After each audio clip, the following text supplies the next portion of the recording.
All right. I finally got this thing to working after years. I finally got Google Hangouts back. Oh, this is going to be a big stress reliever. And also, I'm trying this new thing, as you can see, Sunday wrestling recap. Um, just going to go through all of the wrestling shows that are important to like most of the mainstream or whatever. Uh, my comes to New Japan, probably won't. Look, I'm not the biggest fan of New Japan. I like some of the matches, but look, let's call out New Japan for what it is. Overrated. And plus, look, they killed Kenny Omega and Naito's momentum just to sacrifice it to Okada. And it no, Okada's good, but like, come on, bro. He's on a Roman Reigns type of level. I'm not even gonna get into it. I see them the same way. Like Roman Reigns, Okada, except for Okada wrestles a lot better, but it's still like he's still like bearing like better talent. Anyway, so most times it's just gonna be Raw, glance over a little bit of SmackDown, Impact, and finish up with some Ring of Honor. Maybe some NXT if they have like a takeover, but this is the first broadcast, so I'm just going this thing completely raw. Whatever, you already know, I'm doing this without script. And whoever, if you want to join, just join. We're gonna have a conversation about wrestling, even if it's a troll enemy, whatever. As long as it's just not stupid, you just get on here and be like, yeah, or like clicking some weird shit on your computer. No, just it's a discussion about wrestling. So let's start with Raw, as we should, because it's Monday and throughout the week. So first segment of Raw starts off with Roman Reigns, and he's going over the same thing, Brock Lesnar, blah, blah, blah, blah, blah. He doesn't show. Please, guys, can you please like me? Please, please. I'm headlining WrestleMania with Brock Lesnar. Please, can you like me? Please, please. Come on. Brock is leaving me here, bro. Please like me. Please. That's basically what he said. And then Vince McMahon, he can't talk to people like that, especially Brock. He's suspended. Oh no, that dastardly Vince McMahon. That dastardly Vince McMahon. He's suspending one of the good guys. Oh no, I hate him. It's like Rock and Austin. Oh no, it's not. Definitely not. It's not like that at all. Didn't watch the Sasha Banks, Sonya Deville. Who gives a fuck, really? I'm seeing this thing. Kid Rock joins the. First of all, what the fuck has Kid Rock done to earn even a celebrity Hall of Fame shot? Like, if you weren't adamant to know, like privy to know that Vince McMahon and his family love fucking Donald Trump, example number 2000. Like, Kid Rock fucking sucks. And I'm not saying that as, oh, I hate Kid Rock now because he's Republican and all that right there. No, he fucking sucks because he, granted, his first album that went blah, blah, blah, that was a pretty good album. And then he wasn't really respected in the rap community nor the rock. So he started making country music. Yes, that's right. A guy from the inner city of Michigan, Detroit, started making country. Yes, I know it sounds stupid to me too. Whatever. And now he's all, I'm the next Ted Nugent, Alabama, Leonard Skinner, country music. Fuck Kid Rock. His songs since he did that have fucking sucked. Now he's this big gun nut dumbass who says the most ridiculous, heinous, right-wing fuck shit. And hey, let's put him in the WWE Hall of Fame because suck Donald Trump's dick. That's fuck. I want to say fuck this company, but you already know that. But we have to watch it because it's the #1 brand. People don't like to expand the horizons. I can't give other wrestling promotions a chance because. Anyway,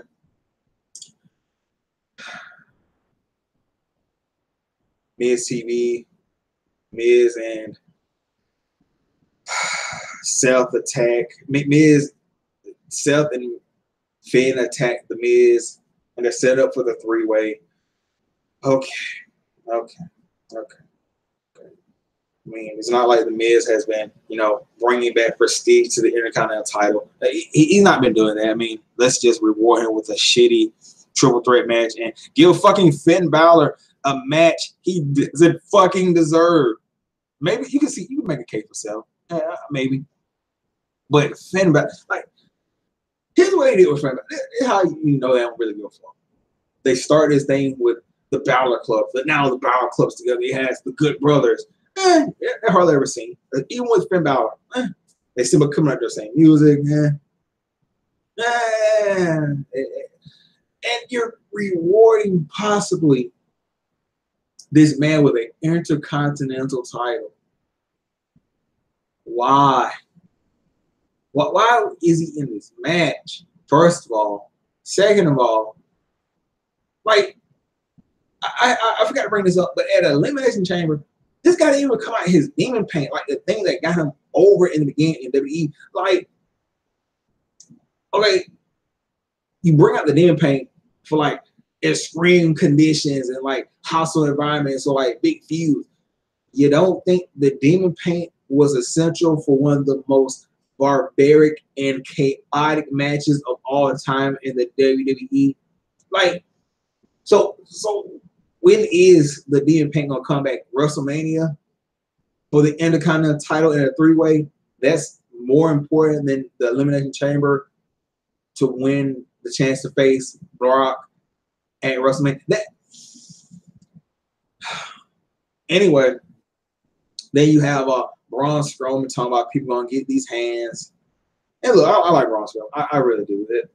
The guy's like a Mark Henry that you know they're gonna put the world title on. You know, a big strong dude with a lot of good catchphrases, but because he's white, they're gonna push him a lot more than Mark Henry. So I like him. I like the funny catchphrases.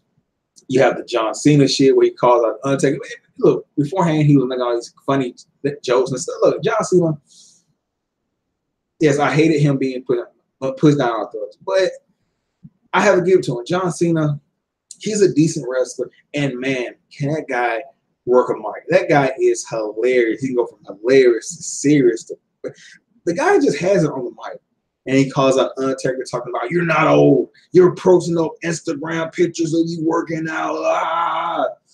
And John Cena got me hyped for Undertaker, Cena, but I still don't give a fuck. Like, honestly, Undertaker, come on, bro. Like, you're like going on 67. I don't know how the fuck old you are, but come on, man. I don't want to see the Undertaker anymore. Once he lost the streak and then he wasn't only showing up for like once a year, I was just like, I don't care. Like, even before Brock like beat him, like, I didn't care. Like, you're showing up once a year for like a forced WrestleMania match. Why? Like, I know the Undertaker's not broke, bro. So why is he showing up? Oh, it's for the fans. Oh, look, they had plenty of opportunities to create a new Undertaker, a new type of character like that. But no, they shitting on Bray Wyatt, Baron Corbin. He's kind of lost that mysterious edge that would have been cool for like a new Undertaker. Now he's just a lame ball joke. Like, they did it to themselves, and now like every year they have to dig up the Undertaker to like do one raggedy ass match, and like, what's the point? Oh, Cena wins. He beats the Undertaker. He's gone onto the list of people who beat the Undertaker. He's only one of 4 men Michaels that beat the Undertaker. What? 3? Was it 3? 2. One of 3 men out. You know what I'm trying to say. And then if Undertaker wins, the Undertaker is coming back. He just beat Big Mac John. He's gone again. Whatever. So I'm not interested. The big thing, I'm gonna just skip to that end. First, they have like the Sheamus and Cesaro. They're like, they come out and they face the Miz Taraj. And beforehand, they had said that nobody, is a good enough tag team to face them. Out come the other tag team. They beat up on the bar, and then it leads to the end of the match where all the tag teams are in this over-the-top battle royal because we need more battle royals. We just need more battle royals because fuck you. We do what we want. And then Braun Strowman comes out and he's like, ring the bell, referee. So he just completely, for the most part, dominates all of the tag teams, like all of them. Like taking a big dookie on the tag team division that really isn't there. So Braun Strowman dookie on type of shit is just like a smell I don't even want to smell. And he wins the tag team thing, and now supposedly it's going to be Braun Strowman versus the Bar, or Braun Strowman and a tag team partner versus the Bar. When now the Bar is scared of Braun Strowman. So if Braun Strowman versus the Bar, it's going to be Braun Strowman having 2 title belts, and the way they're booking Braun, nobody's going to be able to beat him. So he's going to be a one-man tag team that nobody can beat, going on for like 6-7 months, and it's stupid. Like you have nothing for like. How do they forget their own storylines? Miz put Braun Strowman in a trash can, in a trash compactor. He set his sights on this for like a 30 minutes, and then he's like, I mean, it's not like Miz is holding him kind of tired. It's not like he has like, something, he can do at WrestleMania. But now we're gonna put the Miz in a 3-way fucking match with 1.5 people that don't deserve a title match, instead of making consistent storyline with Braun and Miz. Yes, I know Miz would pretty much get destroyed, but at least it would be something. God damn. Instead of the tag team.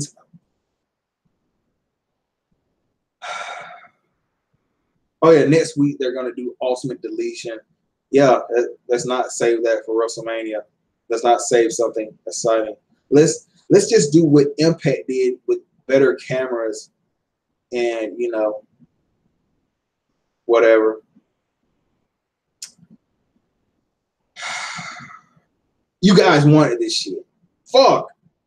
Oh, let's bring Matt Hardy to WWE because he'll be on a bigger stage. It's gonna be better. You guys make me fucking sick all the fucking time. Ring of Honor, this shit's great. Some of the characters, TNA 6 weeks, it's good for what it is. Oh, we didn't even have this on WWE on a bigger stage, on a grander scale. The money. As soon as they get there, it's shit. Complete shit. You go from Matt Hardy being fucking awesome in Impact to him laughing with Bray Wyatt like a fucking retarded clown. Thanks, IWC. Fuck you guys. God damn. Then you had Asuka, telling why she picked Charlotte because she wants to beat the best. And yeah, I mean, I guess it makes sense. I mean, but also that kind of degrades the champion they have now, because it's like, yeah, I could pretty much take her title when I want to, Alexa, but it's like, ain't really Alexa Bliss is really no. She's like, I always say like she's like this heel smart champion, but the rest of the people around her are fucking stupid. Like, oh, I'm Sasha Banks. She's not really like I'm the last person in the chamber with Alexa Bliss. I'm just gonna stick my face close to some plexiglass and try to maybe go for a frog splash with the person still standing. I'm very smart. Like, that's okay, whatever. And it doesn't even make it even better when I don't know if this was wasted or not. Like, Asuka's talking, and I love Asuka, as you all know. I love Asuka, whatever. Her with a live mic is it wasn't bad in NXT. I don't know why. Maybe because they it was short, simple, to the point. You talk too much, and bam. Now they're having Asuka do like these long promos where she talks, and it's cringeworthy. Like, for example, when she had the promo with Charlotte on SmackDown, oh my God, I almost threw up. Like, Charlotte cut the promo like, oh, I'm the queen, you're the empress, whatever. And then Asuka, I'm queen, I'm empress, you queen. And Asuka, it was just like, oh, why does she have a mic and why she cut this long promo? I feel uncomfortable. But anyway, when she's doing this, Alexa Bliss is like, "Oh yeah, it must be some some misunderstanding because she's like just yelling in my fucking ear." And I was like, "Damn, I'm agreeing with Alexa Bliss on Oscar cutting a bad promo." Oh, this is unfortunate. And then because WWE is stupid, they have Oscar versus Mickie James, and Mickie James is having a legitimate match with Oscar. I mean, granted, it was good. Oscar ends up winning with the Oscar lock. Pretty good. Seth versus Finn Balor. Finn Balor gets a roll-up win. Who gives a fuck? And Nia Jax, she faces like. First of all, the backstory on this. Like, after Mickie James get beat, Alexa Bliss goes to the back and she's like, "Nia, where were you? You supposed to go out there and beat up Oscar." And Nia's like, "No, Kurt, told me to have a match, whatever, stay back here." And then also like, Nia Jax needs to get back on the horse and have like a satisfying victory, get her, spears back up, and it's against a fucking female jobber, like generic like clothing, generic body, like super jobberish. Like they might have pulled this woman out of the crowd and said, "Hey, you want to make $100? Let Nia Jax just throw you the fuck around." Like that's how bad it looked. And I'm thinking to myself, why would this get anybody's confidence up knowing you can beat me? Anyway, and then she beats the woman, and then on the screen, because Alexa Bliss hasn't been around camera equipment, or doesn't know when the light's on, or it's stupid for like this amount of time. She starts talking about Nia Jax, and I was wondering how they're going to, like, who they're going to have for the opponent for Alexa, since Asuka has gone on to Charlotte. And I kind of figured they were going to go Nia, but I thought it was going to be like, her winning a battle royal or some, or no one contenders match or something. Now it just pretty much Asuka, Nia got assaulted for being fat by Alexa, so that's going to be a match. And even that's not going to be too exciting. I mean, Alexa Bliss versus Nia Jax. I mean, that possibly can't last more than 5 minutes, 10 minutes without being believable. Like, honestly, that's pretty much Raw. Let's skip over SmackDown because fuck SmackDown. Well, let's talk about this. So Shane McMahon, he after screwing Owens and Zayn, he tells them, "Hey, I'm gone for a little bit, and you know what? You guys are gonna have a match at WrestleMania for what? Who gives a fuck? It's not for a contender spot. You guys are just gonna have a fucking fight." And Kevin and Sammy are like, "Oh yeah, that's nice. He's gonna give a WrestleMania match," and they beat the shit out of Shane McMahon, which they should. They are the faces in this entire thing. Shane McMahon is the dirty, rotten, no good heel, and don't let anybody tell you different. So now they're probably gonna be setting up for Shane McMahon versus Kevin and Sammy, where he jumps off of high shit, a three-way dance for nothing, or Owens and Sami Zayn versus Shane and Vince versus like Owens and Zayn versus Shane and somebody. Don't what the fuck say Dave Bryan. The man's neck is made of screen cheese now. Like, why? Why do people want to kill Daniel Bryan? Like, stop it. Oh, Daniel Bryan's coming back. The man's neck is barely hanging on as it is. And you guys want him to get in the ring. You guys are monsters. God damn. I'm not gonna talk about NXT because look, the match between Pete Dunne and Adam Cole, it was good. It was good, but it's the same NXT shit. So let's move on to Impact Wrestling. And Impact, it was trying to get to the thing on YouTube so I can just look at the clip thing, or like the boxes. Mm. Yeah, his Blackbird card is pretty good. So it starts off with Sami Callihan versus Falaba, and this was a pretty good match. I like how they're making Falaba a decent threat, even though Sami Callihan is the bigger threat due to his character and violence. And then at the end, when Sami Callihan he gets up after Falaba tries to go for like the Vader bomb, super kicks both of Falaba's knees in the back, and then hits like this Death Valley driver, and he hits it when, and he's just like, what the fuck? Like, he has spit drooling out his mouth, and like his eyes are all fucked up and shit. And it's just like, okay, that's probably how you should look when you lift a fat ass.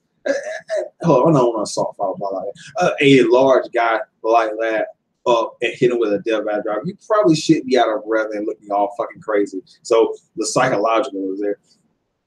And then after the match is done, they set Falaba up for the infamous spot, like just like with Eddie Edwards. Eddie Edwards comes out, he has like his eyes all the way fucked up, like complete, like gash and like blackness in the eye, and wow.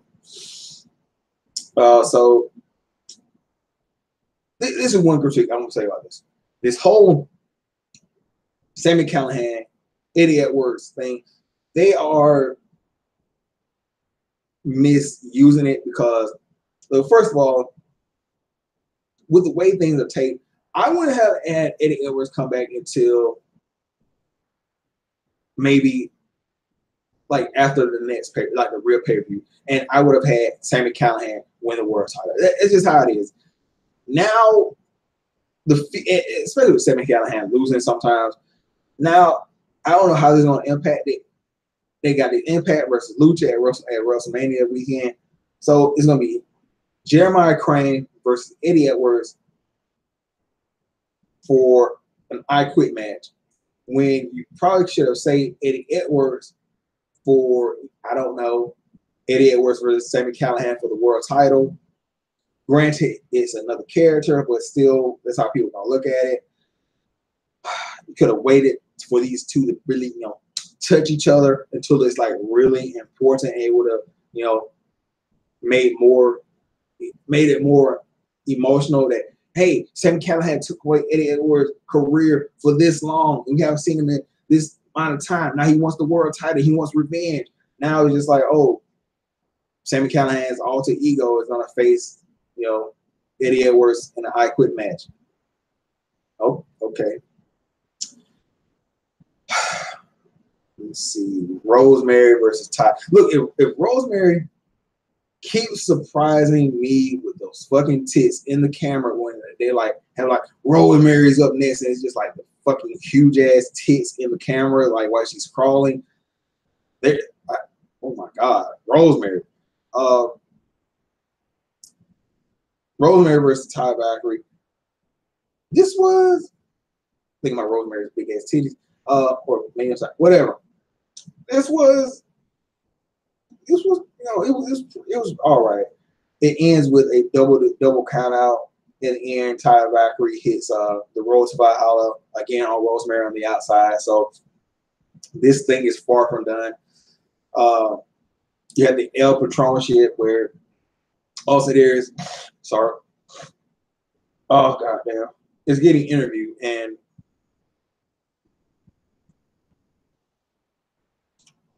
okay, it's getting interviewed and by Mackenzie Mitchell and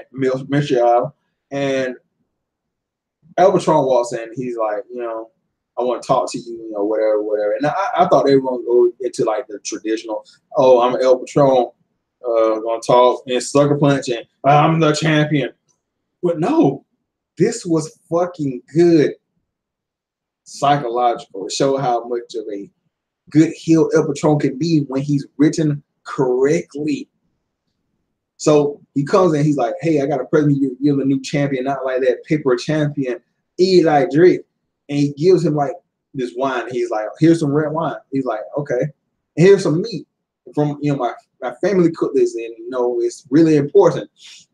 And I was there, it's like, oh, oh shit. Damn, that was disgusting. That was fucking disgusting. No, damn silence. Austin Aries, he's like, I'm not gonna eat that. I got this banana, and Elbatron just like eating this like big ass steak in his face, and he's like going to shove it in his face, and then Austin Aries gets up like, "Hey man, what the fuck? Don't try me like a fucking clown. Don't be stuffing meat in my mouth or whatever." And Elbatron was like, "Oh, I didn't know you weren't a vegan. You were a vegan. Whatever. I'm sorry. And he's like, I'm gonna buy your book." And Austin Aries like, "Look, I don't need your money. I'm making the champions purse. You remember what that's like? Now get the fuck out of here." And I'm looking forward to an El Patron versus Austin Aries match, due to El Patron being written as a good heel. Wow. When you use El Patron correctly, he can be an asset to a company. Wow, think about that, guys. Then you have Jimmy Jacobs, and oh my God, I can't wait to Jimmy Jacobs. When will you get to the S division and be the zombie princess? Please do that. We need that violence. We need that. We need those promos in the S division. We need those storylines in the S division. So Jimmy, Congo Kong come out there like, where's the biz? Where's the biz? Blah, blah, blah, blah, blah, blah. Out comes Father James Mitchell, who hasn't been seen since, I guess, the last pay-per-view or whatever. Or whenever he's been seen.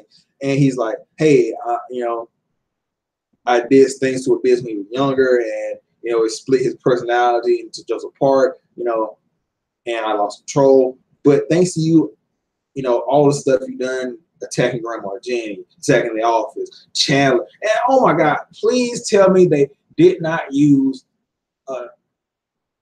all ego Ethan Park. All ego Ethan Park for 1 to 2 matches and have them. This man is a god on the mic. Why the fuck would you get like? I just hope they didn't do that to Chandler Park or all ego. Why bring him in if you're not gonna do it long fucking term? Oh my God, please tell me we're gonna see the return of Chandler Park. So after all that, he's like, Abyss has returned. Out comes Abyss. He's now wearing black and green because, the arrow or whatever.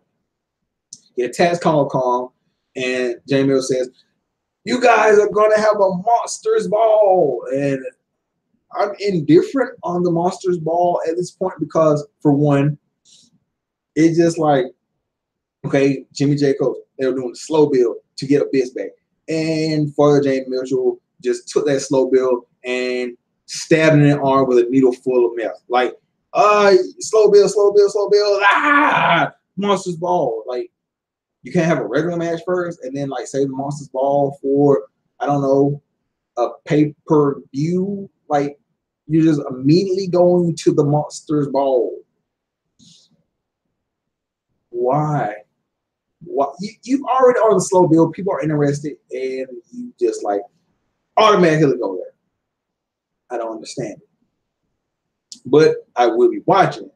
So then you have Matt Sydal revealing his spiritual advisor, and I like this. I like this storyline mainly because it gives Matt Sydal somewhat of a character, and this is really the first time we're seeing Matt Sydal, even though he hasn't gotten fully healed, him as a character and a heel. So here it says, hey, my spiritual guy's coming out, and I like how it is. John Matthews and Dutt, they're like, I guess, backstage, green screen, whatever. And even though it's taped, John Matthews, he's like, oh, hey, hold this mic real quick. I gotta go out there. Comes out wearing the same clothes, nothing looking, he changed clothes backstage. He comes out and he's like, hey, I'm his spiritual advisor. And if you want to get somebody over with some good heel heat, what better way than to put them with? And again, John Matthews, even though he tries to be a face on Impact, he's better as a heel. Like he just made to be a heel. Like his real life personality, he's a fucking troll. He's a douchebag. Trying to force him to be face is just it goes nowhere. Why even do it? Why fight the feeling? So he gives Matt Sydal his spirit animal mask, adding to the character of Matt Sydal. And Matt Sydal's like, hey, I'm going to give you the grand championship. Okay. I'll roll with it to see where it goes. It's kind of silly, but yeah. Okay. You just give away the grand championship.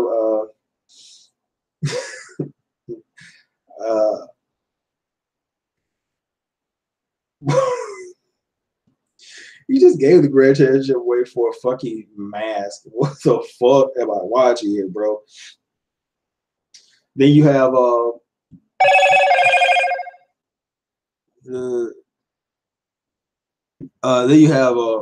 the Feast of Fire match. The reason everybody's here. I'm just gonna talk about who won the briefcases. P. Williams won one after I think he hit the Canadian Destroyer on somebody. Then EC3 is the fucking man. The man is 90% Gil, 10% human.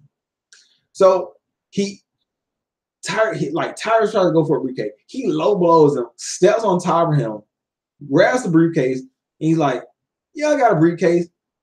Then he whacks Tyra's with the briefcase, turns around, looks at the camera, and like, oh, that's classic EC3. Moose wins one, and then Eli Drake just completely goes off at the end of the match. He starts hitting like gravy train, and he grabs the briefcase. And I forgot I forgot who gets what, but it's going to be very interesting next week to see. And that's another big thing. That's a good cliffhanger. They wait until next week to see who wins the Feast of Fire case. So props to them on that. We'll finish up with Ring of Honor, but I was doing the thing where I was reviewing Ring of Honor like weekly, but then they pissed me off by like showing the women's matches and like clip form, and I was like, well, they don't care. I don't really fucking care, but they like show. Oh boy. Yo, what's up? What's up? You trying to get it on this, or have you seen it? Are you watching? Okay. You wanna I found out how to do on air, on live and shit. The Hangouts live. Yep, they're back. Okay.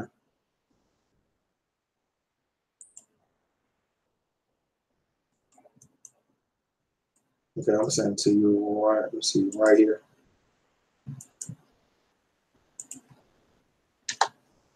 Oh shit. Tag team. Tashawn the One is about to join this live stream, and things are about to get fucking real. Oh yeah. So while that's happening, I'm just I guess cruise the internet, I guess. While that's happening. That's gonna be fucking awesome.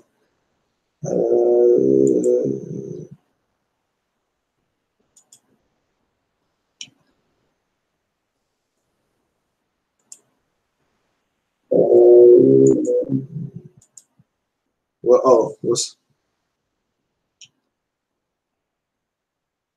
oh shit.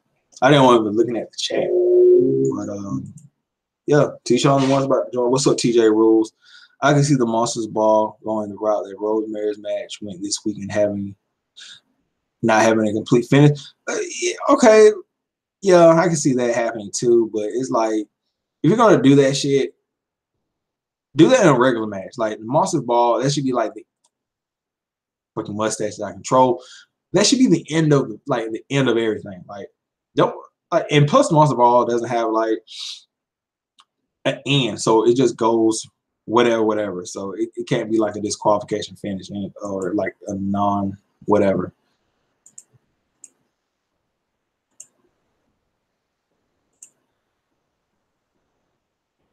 So let me see. TJ, do you still do like videos and stuff? Like I haven't seen like your Raw or like anything pop up. Raw, your Impact or whatever videos pop up.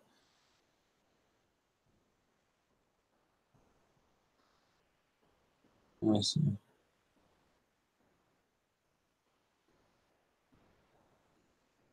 Let's see. All right. Well, while I'm waiting on Tashar to join or whatever, I'm going to go give me some drink or whatever. So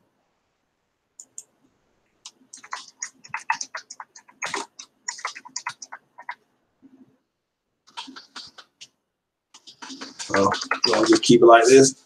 All right.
Okay. How's it?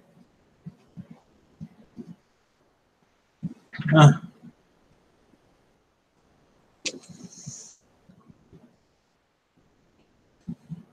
I'm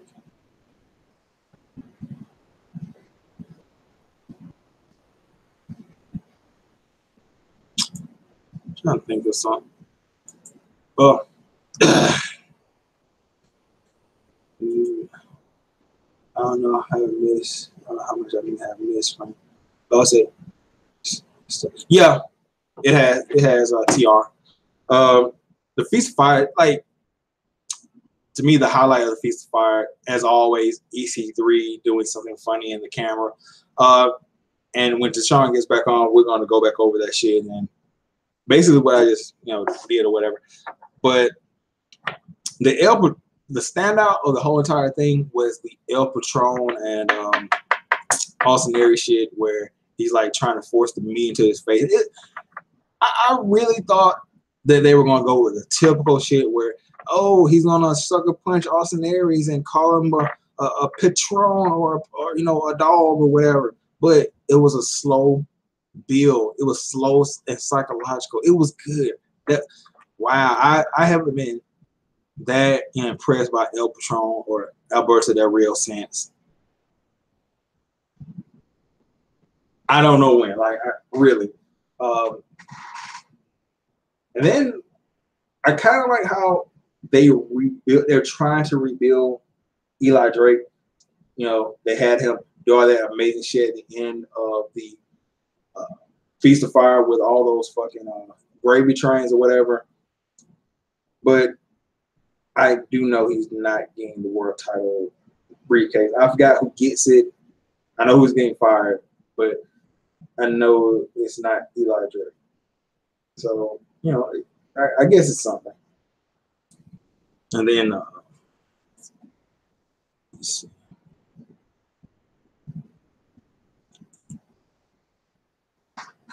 The Congo Kong shit is I like the Congo Kong. It's really changed my opinion on Congo Kong. With him and Jimmy Jacobs is good, but I would also like to see Jimmy Jacobs in the S division by himself. I don't know if Jimmy Jacobs has just said, man, fuck the S division. I'm, you know, better as a manager and a mouthpiece. Which, you know, it is what it is, but damn, Jimmy Jacobs would bring so much excitement to the S division right now.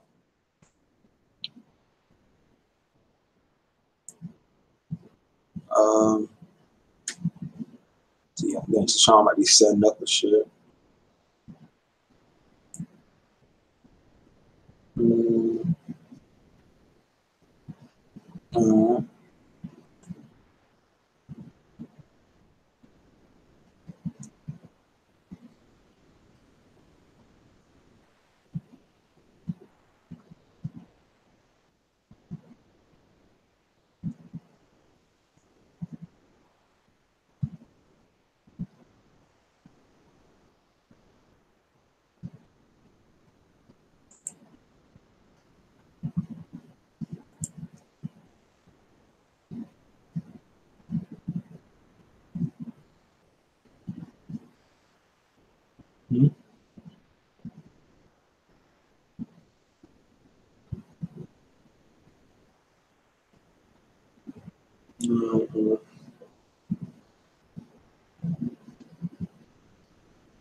I'm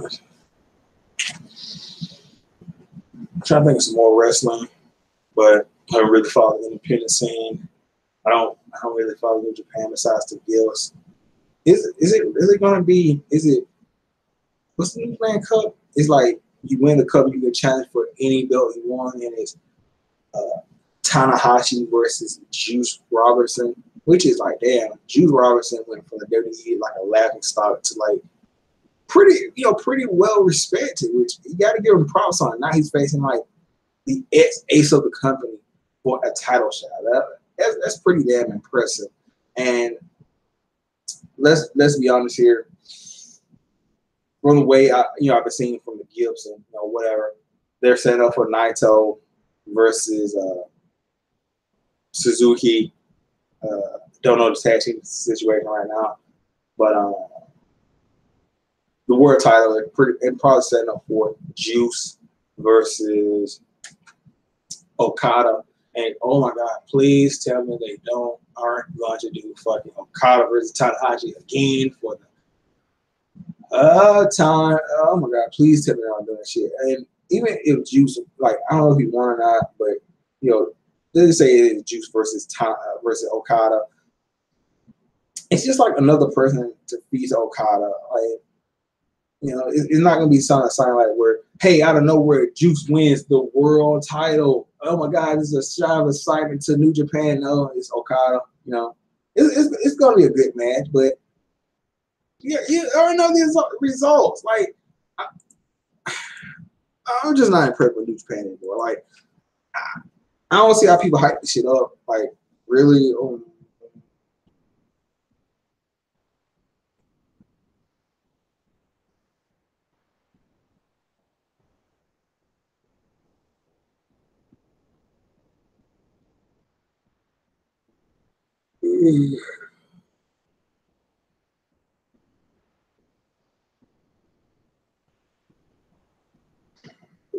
That's pretty much it. I do think like,